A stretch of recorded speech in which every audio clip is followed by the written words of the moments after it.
Hey, shalom to my brothers and sisters. I know it's been about a week or so, maybe it's been a couple, been very busy. Apologize. Hey, but I want to talk to y'all about, the attacks upon Israel. I don't know if anything has been taking place with you all here in the last several months, but it seems like things are like picking up as you kind of see things going on around the world. We kind of see the way that things are changing. But also to me, demonically, it seems like that the spirits are like really putting an attack upon Israel. And I'm speaking of the remnant. It's just been pretty wild. I want to tell you a couple of incidents that took place, which is why it led me to do this video and to speak with you all and to check with you all and to see if anything has been taking place with you all as well. There was a situation that took place with my daughter. My daughter, she goes to work now.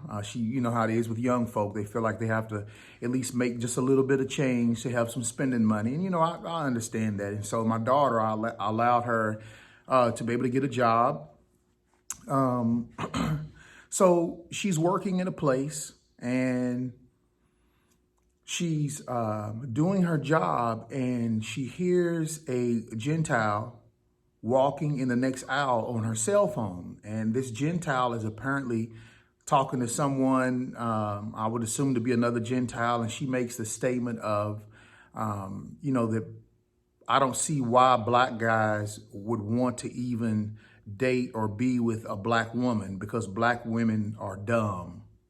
I guess like they're ugly and dumb. And so my daughter stops what she's doing, gets up, walks around to the other side, and she confronts this woman while my daughter is at work. So needless to say, it didn't go well.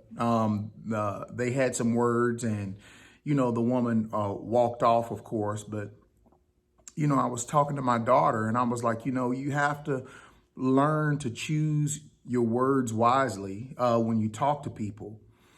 And then she had another incident where there was a rather heavy-set woman came into the store and they didn't have her size clothes. And she started cursing at my daughter. And my daughter is like, ma'am, why are you cursing at me? You came here to buy some clothes. I took you to the section that you asked for me to take you to. She says, and it's not my fault that they don't have your size. She says it's actually the store's fault for not having your size, but it's not my fault. So why are you cussing me? And so she gave her the last F-bomb and walked off. And the woman's daughter had to come over to my daughter and apologize to her for what her mom had said to my daughter. And I told my daughter, I said, hey, you want to be a big girl, play in the big world, you're going to have to learn to deal with the public. It's just that simple. So, I'm instructing and teaching my daughter. She's pretty tore up because, she normally doesn't see people like that, or people have never really come at her like that because she's young. And she's 18 actually. So, to me, that's young. So I'm talking with her and I'm like, you have to make sure that we say things that you're going to be able to throw a punch and with your words, not with your fist, but with your words. You have to say things to really make people think. So, well, don't you know, guess what happens the next day? Something happens with me. So I'm going to explain to some of you all my background. My background is I was a state trooper for 12 years. And I was a local city police officer for about 6 to 7 years. And, we had this thing, especially on the state police, where we talked about verbal judo. And verbal judo is just simply using your words to calm things down, using your words to be effective. So instead of using judo with your hands, you're using judo with your mouth. And I want to encourage you all to, even look up verbal judo, because I believe it'll save some of our lives if we choose our words wisely in the situations that we are more than likely going to be in the coming days. Okay, so I'm going to explain to you what happened. So right now, I work for a company and I drive a truck.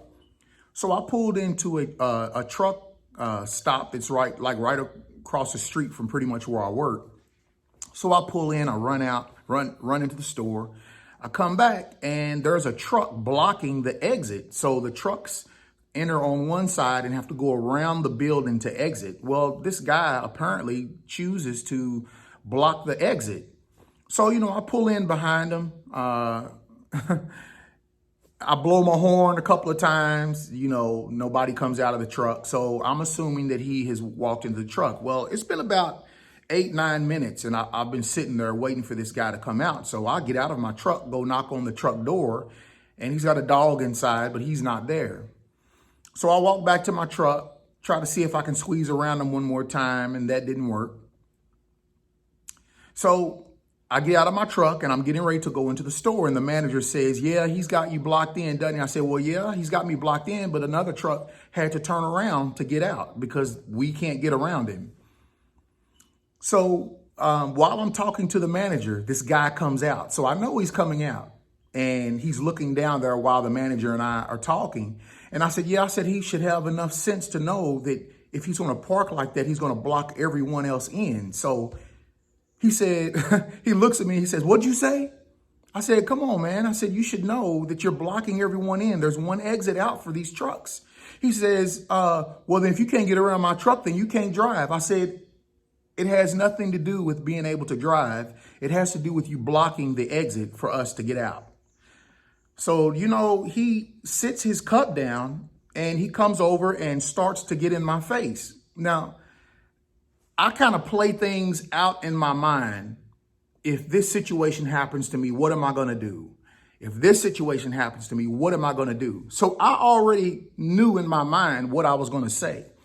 So he comes up to me and he looks like he's about to throw a punch. And I stop him. I said, hey, listen, are you sure you want to do that? I said, you don't know me. You know nothing about me. You don't know my background. You don't know my history. I said, so you're going to throw a punch at me and you have no idea what I've done in my past. I said, are you sure you want to do that? And he sits his cup down. Well, no, he picks his cup back up and he starts backing up.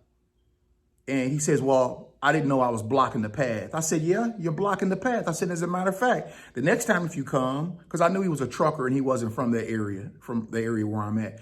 I said, the next time if you want to get some fuel and you want to move forward, I said, pull up to the dumpster. I said, that way everyone can get around you. I said, and then that way there won't be a problem. So he says, well, I thought I left enough room for everybody. And I said, no, you didn't. So he climbs back up in his truck and he leaves. The next day, the manager comes up to me and she says, I watched your conversation with him. She says, and I told the employees they were looking out the window because we saw what was going on. She says, and I said, that guy, he's old school. And I said, no, I said, we have to be very careful who we talk to and how we talk to people because you never know who you're going to run across. I'm going to give you, let me say this to you, for you young guys, or for you guys who have anger problems. You already know the situations that we're dealing with police, anything, Gentiles, even our own people. Listen, we have to learn to start protecting ourselves. All right? It's called protecting ourselves. I already knew I'm a husband. I have 6 children. And I've got to get home. This man may have been able to whoop my tail. Look, I don't know. All I know is that my training would have kicked in. And I told my wife, I said, look, all I know is this. Had he lunged towards me, I would have grabbed him by his head and I would have pulled his head into my knee. And I would have broke something. I probably would have had teeth in my knee. I said, and then the police would come and they would probably automatically assume, at least for the moment, that it was probably my fault because this guy would have been busted up or I could have been busted up. But I already knew that something would have went down. I said, and then you would have people in my community who know me say, see, he's just like all the other preachers. He's just like all the rest of them. Look, he's done got himself arrested and in jail, which they wouldn't have understood why I would have been protecting myself. But you have to think about when you're dealing with people. When you're dealing with people, you don't know who you are fooling with. All right. Just imagine if I walked up to someone and they ticked me off for some reason, and I walked up to them and I started getting into a fight with them. You know, I throw the first swing, boom. Listen, this guy could be a Navy SEAL. I mean, professionally trained. It doesn't make sense to put your life in jeopardy like that. This guy could have been on Delta Force in the military. This guy could have had a professional boxing career. Now, you know, they have the cage fight. You don't know who you, and see, when I was on the police department, you know, these are things that we had to think about. You don't know who you're stopping. You know, you don't know who you're coming in contact with. And it's the same thing to my brothers. We got to start controlling our anger and start thinking with our minds and with our mouths. So just a suggestion, because this is what I do. And I do this to diffuse a situation.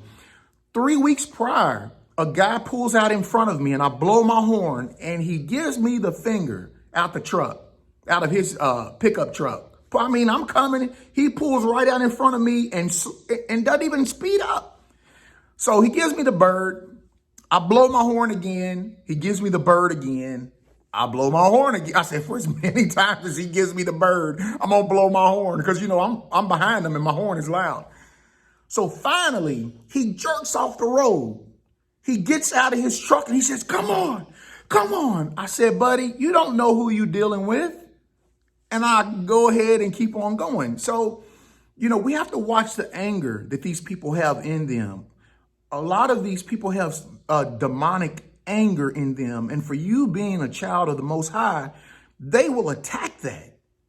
Don't think that those demons that are inside of them will not try to attack you when they know they can see on you, Messiah. They can see on you just your righteousness and how you're trying to live. You know, just a small snapshot. People can tell that, just like you can tell people when you look at them automatically. You can already start to feel the spirit on folk. So I say that to say we have to start being careful in this day and time, just like they had to in the 50s and the 60s. But in our day and time, I think it's a little different.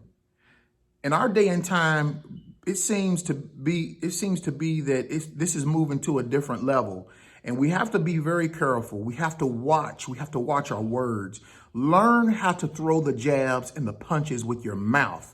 Not insulting, but making them really think about what they're getting ready to do. And so to my young brothers and to my older brothers who have tempers and anger problems, listen, use this line. It works. Before you get into an argument or if somebody looks like they're getting ready to throw a punch, and if you're like me, you don't want to fight, but you will. You'll do what you got to do to get home. So just ask them, are you sure you want to make that choice? And you could say something like this. One of us is going to get hurt. Hey, it could be you. It could be me. But one of us is going to get hurt. And somebody is more than likely, after I get done, one of us is probably going to go to jail. It could be me. It could be you. Are you sure you want to do this? Are you sure you want to have to pay a court cost? Are you sure you're going to have to pay a fee because they sent you to jail? Are you sure you're going to have to go to court? I mean, by the time it's all said and done, are you sure you're going to want to get an attorney? By the time it's all said and done, we're literally going to be paying hundreds or maybe even thousands of dollars because of this situation. Are you sure you want to do that before you throw that punch? Because if you're willing to, I'm willing to also. But let's use our head. Those are things that you have to think through, okay, when you're talking and dealing with people. You have to make them think about the decision that they are going to make before they hit us. And when they hit us, yes, defend yourself. But try to keep from going that route because it'll save you a lot of money. It'll save you a lot of time. And it causes them to walk away. And you have affected their life.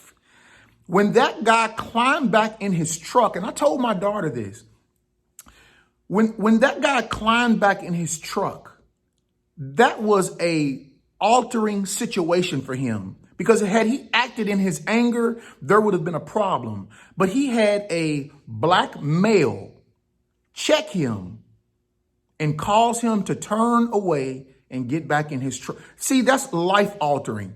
So those are the ways that we need to start winning our battles and winning our wars, is with this and connecting this with that. And not in anger, not in things that'll cause people to want to fight, but cause people to rethink what they are about to do. All right. So I hope that this was good. I hope that this was understandable. So be careful. All right. When you're out there, be very mindful that the spirits know who you are. Even though the person may not know who you are, if you're in that town that you're living in, you're affecting them. Okay. All right, so be mindful, stay mindful, and every day pray for Yah's covering on you. All right? All right. Love you all. Hey, thank you all for watching. Hey, please subscribe if you haven't subscribed. Share this with a lot of our brothers and sisters who are out there. It's happening to both our sisters and our brothers. So please share them so that we can make them think mentally and spiritually about decisions that they are going to make. Hey, you all take care. Love you with the love of the Most High. You all take care. Shalom, shalom.